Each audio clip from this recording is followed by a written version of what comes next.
भुजबळ हे देशातल्या ओबीसींचा आवाज आहेत. मंत्रिमंडळात आल्यामुळे फायदा होईल अशी प्रतिक्रिया मुख्यमंत्र्यांनी दिली, तर राष्ट्रवादी कोर ग्रुपच्या निर्णयानंतर शपथ घेतल्याचं स्पष्टीकरण सुनील तटकरेंनी दिले.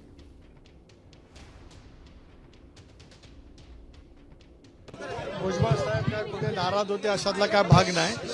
सुरुवातीला त्यांनी त्यांच्या भावना जरूर त्या ठिकाणी व्यक्त केल्या होत्या, परंतु राष्ट्रवादी काँग्रेस पक्षाच्या कोर ग्रुपने एकत्रितपणाने बसून या संदर्भातला निर्णय त्या ठिकाणी घेतलेला आहे.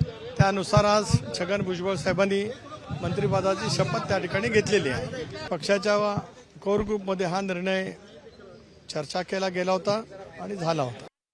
मला असं वाटतं की छगन भुजबळ एक ज्येष्ठ नेते आहेत.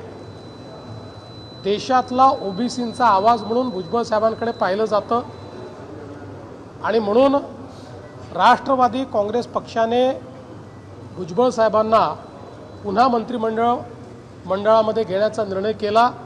आम्ही देखील त्याचं स्वागत केलेलं आहे. मला असं वाटतं की व्यक्तींबद्दल वेगवेगळ्या लोकांची वेगवेगळी मतं असू शकतात.